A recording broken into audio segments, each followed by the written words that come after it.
আজকে নর্থ সাউথে একটা শো ছিল 19 তারিখ, আজকে শেষ দিন, এবং আমি সেখানেও গিয়েছিলাম।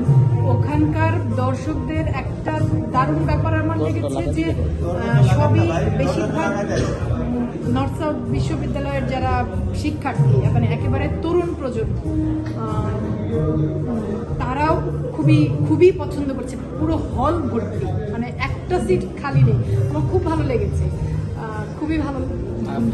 পরিচালক আসলে আমাকে যেটুকু তথ্য দিয়েছেন যে এই সিনেমাটি তিনি আরও কিছু চলচ্চিত্র উৎসবে পাঠাতে চান, মানে দেশের বাইরের কিছু চলচ্চিত্র উৎসবে অংশগ্রহণ করবে, তারপর দেশের প্রেক্ষাগৃহে মুক্তির চিন্তা আছে তার।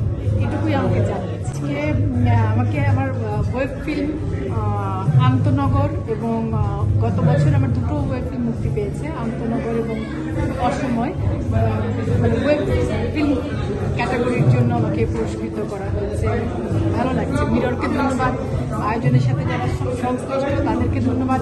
এবং আজকে আরেকটা আমার কাছে খুবই ইন্টারেস্টিং লেগেছে, আমি জানি না আপনারা জানেন কিনা, আরকা ফ্যাশন উইক হচ্ছে আলোকিতে।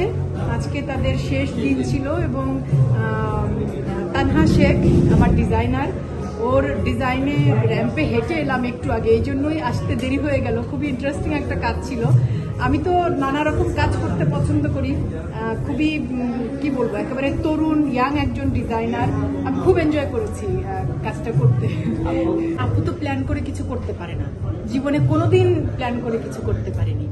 যখন যেটা ভালো লেগেছে, যখন যে কাজের প্রস্তাব এসেছে তার মধ্য থেকে যেটা ভালো লেগেছে সেটার সাথে যুক্ত হয়েছে। এই সারাটা জীবন এভাবেই চলেছে, মানে ব্যক্তি জীবন, কর্মজীবন সবই। তো দেখা যাক সামনে কি ভালো কিছু। আমি তো জানি না, আসলে আমি কোনো প্ল্যান করে চলতে পারি না, জানি না, মানে তিনি জানেন। দেখা যাক, দোয়া করবেন যাতে যা হয় ভালো হয়। তবে সবচেয়ে বড় যে দোয়াটা আমি চাই, আসলে মন থেকে চাই, সেটা হচ্ছে আমাকে যদি আপনারা কেউ ভালোবাসেন তাহলে দোয়া করবেন আমি যাতে সুস্থ থাকি, আমার পরিবারের সবাই সুস্থ থাকে। এর চাইতে বড় আশীর্বাদ প্রাপ্তি আর কিছু হয় না। আমার কাছে ভালোবাসা মানে হচ্ছে ভালো রাখা, মানে যে যাকে ভালোবাসে সে তাকে ভালো রাখবে, চেষ্টা করে যাবে একদম শেষ পর্যন্ত। মানে আমার বর যেমন আমাকে ভালো লাগে।